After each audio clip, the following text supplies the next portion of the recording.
I thought for my talk today, I'd use a phrase from what's called the morning bell chant. And in our tradition, the morning bell chant is chanted in Sino Korean, which means it's Chinese words pronounced according to Korean pronunciation. So Koreans don't know what they're chanting, and the English speaking people don't know what they're chanting.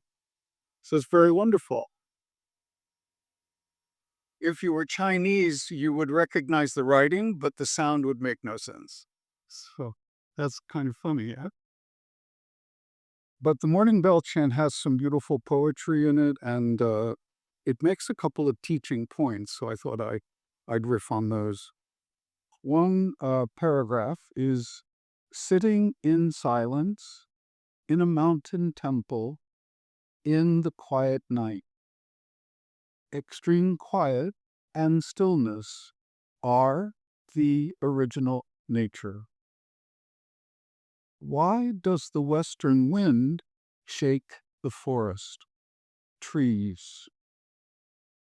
A single cry of the winter geese fills the sky. Homage to the Buddha of infinite time, infinite space. So I'll read it again since you guys don't have a coffee. Sitting in silence in a mountain temple in the quiet night. Extreme quiet and stillness are the original nature. Why does the western wind shake the forest trees? A single cry of the winter geese fills the sky. Homage to the Buddha of infinite time and infinite space. So this poem is pointing to something we all have all the time.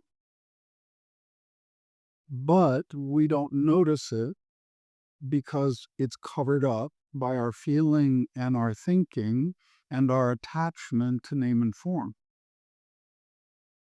But it's actually quite simple to not attach to our feeling and thinking, and then we arrive at this original stillness, our original nature. This is a very poetic and beautiful phrase, and the trap here is that it sounds special, but it is remarkably mundane, which we can take great comfort in and we can trust. So later on in the chant it says, great love, great sadness, our original teacher. The golden, just like this, Buddha, Amitabha, the Buddha of infinite time and infinite space. So, great love, great sadness, our original teacher. The golden, just like this, Buddha, Amitabha, the Buddha of infinite time, infinite space. So, most of us, when we hear infinite time, infinite space, we think a long, long, long, long, long, long time. And we think about something extraordinarily far away, like another star or a solar system. But that's a misunderstanding of infinite time, infinite space. Infinite time is outside of time. So our thinking makes time and space. It's natural for the survival of our species, but it's a complete fiction. It's very useful. It helps us build planes and cure cancer, but time is a complete invention. So outside of time is something available to all of us quite easily. And it actually happens a lot, but we don't notice. If we're absorbed in something that we're doing, we don't notice the time. If we've fallen in love with someone, we don't notice the time. It flies, yeah. If someone breaks up with us, then the time drags. Never, ever ends, yeah. And space.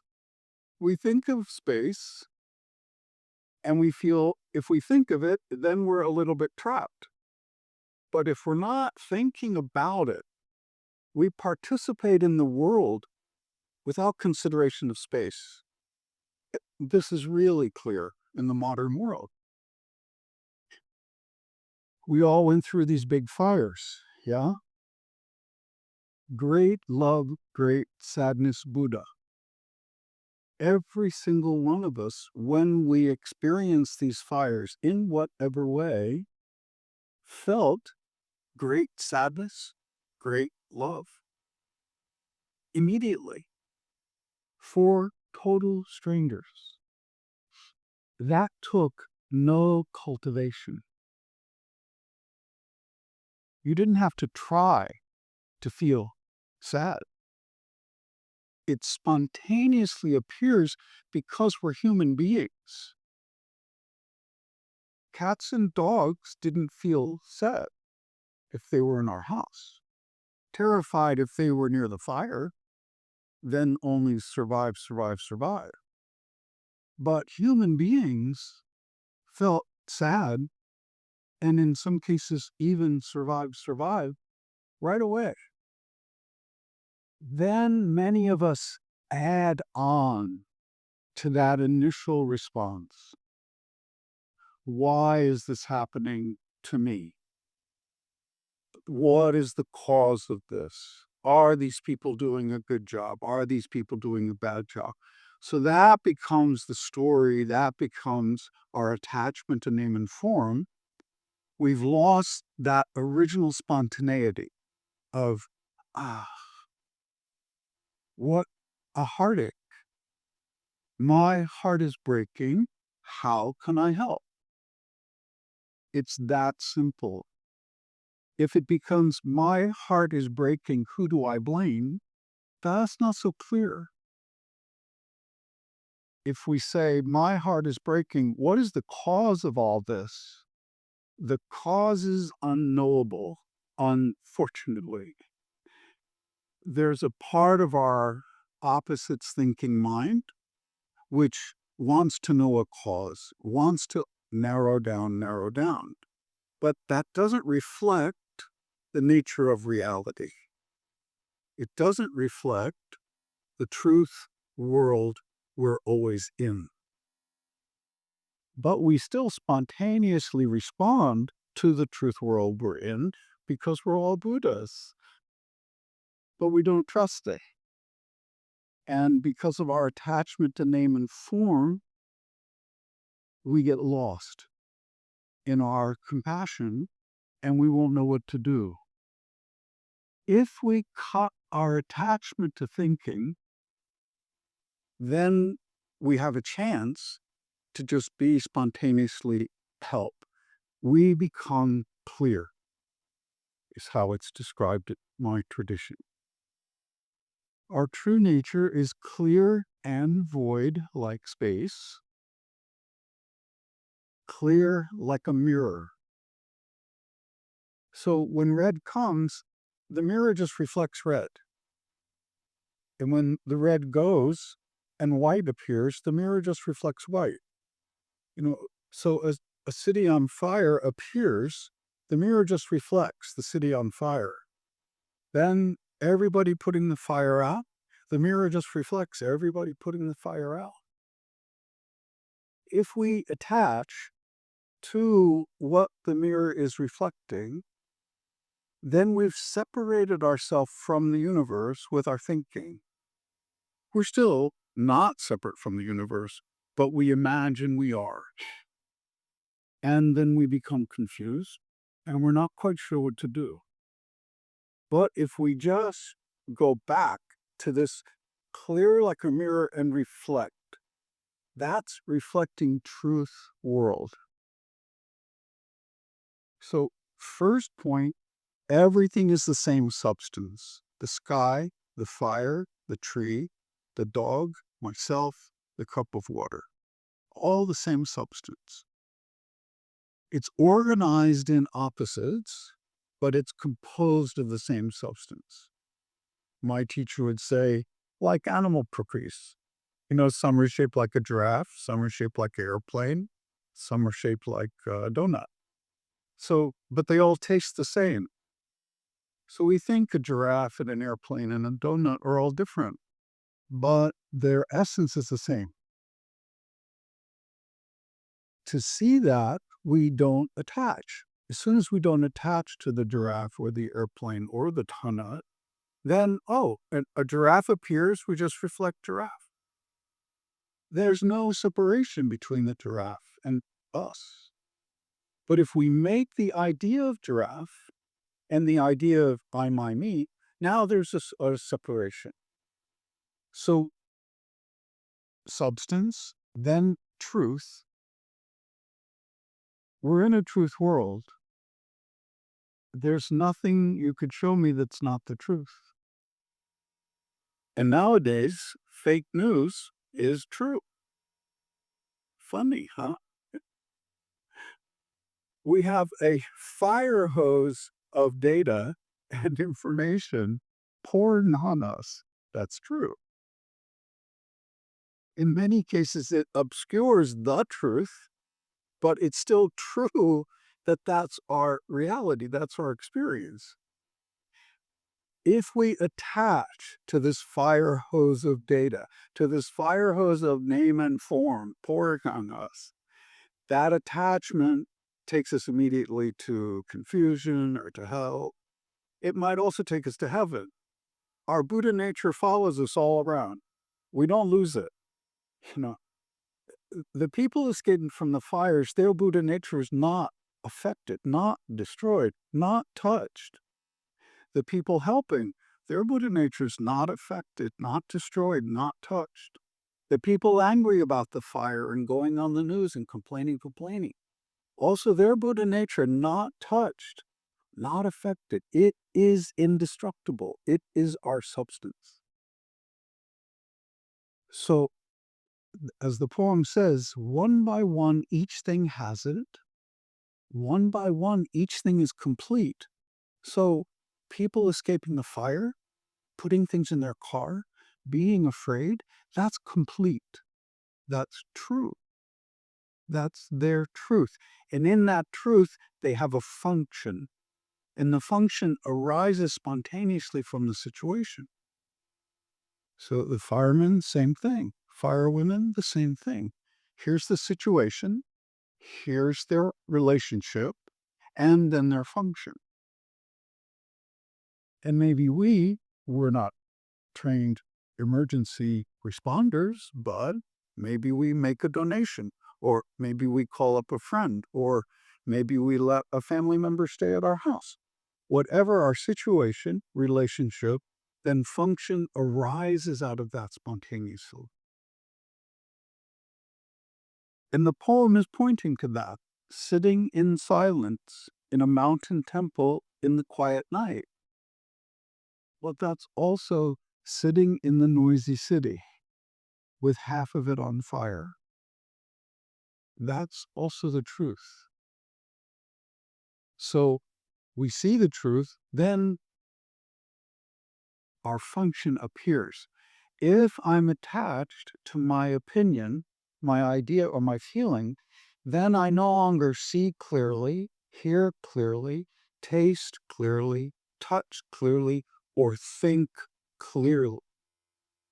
Because I'm holding my opinion, my idea, my feeling.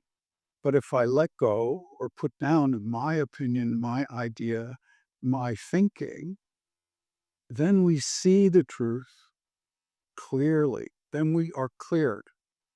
The mirror, our true, clear mirror nature, it doesn't care what's it's reflected. And we actually can't not reflect it. It's impossible. If we are alive in a human body, this is what's happening. So our practice is just returning just letting go of everything we think or feel, every story, everything we've decided is in the past, everything we've decided is in the future, and we arrive at moment world. Moment world is when function appears. Sure, we strategize about our careers or taking care of our family, those sorts of things. We do make a plan, but our direct experience is always right now. And this is where infinite time occurs. It's always now. It's always now.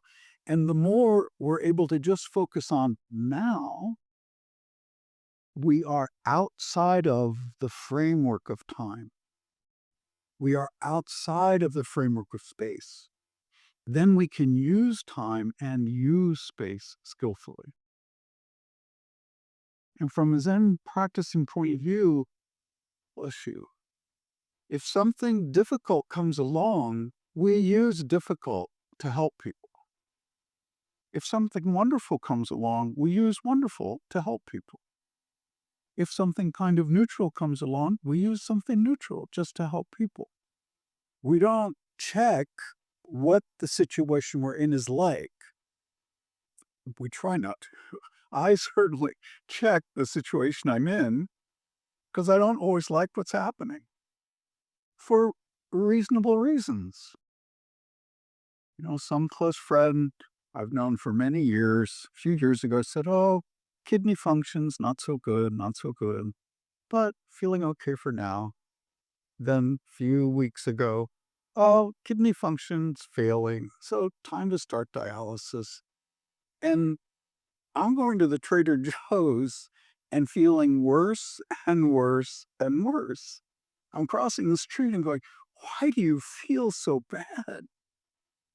I haven't got a clue, because maybe an hour had passed from this conversation with my friend. And then, oh, oh, you're upset about your friend being impermanent and possibly losing him. Yeah. So then I just welcome that in. Okay. That's the way it is. That's the truth. What's my situation? What's my relationship to it? What's my function?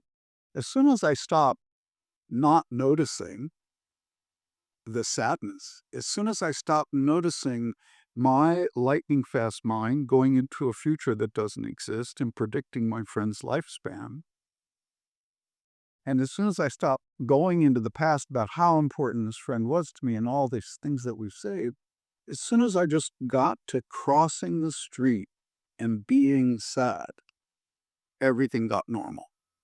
Yeah, Spike should be sad, but he's still alive now. And the extraordinary thing is, this life is valuable because it can be taken away so quickly. That's the irony of it. All of us coming together to practice, we're practicing to wake up to this moment and not miss it and be able to cherish it and to participate in it without any confusion. That's all. If participating in it means being sad, we do that. If it means being happy, we do that. We're just seeking to be clear. It's clarity. If there's a goal in Zen, that would be the goal. So my practice was just become clear about being sad. It wasn't don't be sad. And then it just resolved itself. Great love, great sadness, Buddha. That was a spontaneous reaction to the news of my friend. Is that sadness? I didn't cultivate that. But I did create it because I'm a human being. And it has a function. It underscores the value of the friendship. So try that. Trust your true nature, your substance. You are not separate from the universe. Blue sky, clouds of smoke, cat in the kitchen, no separation. Yeah. then truth world. We live in a truth world, moment by moment by moment.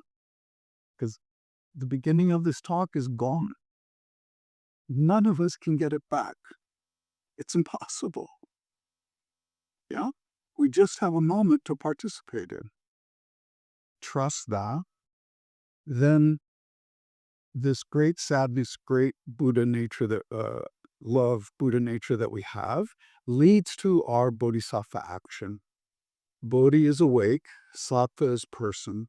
So awake person action appears. And then maybe awake person action disappears. That's okay. It's subject to impermanence as well. Then if we just try it, awake person action appears again. And then we get distracted or confused or attached to something, then awake person action does not appear. We just have this tri-mind, which is also coming from our true nature. That is our true nature. Hi, I'm Brad with Long Beach Meditation.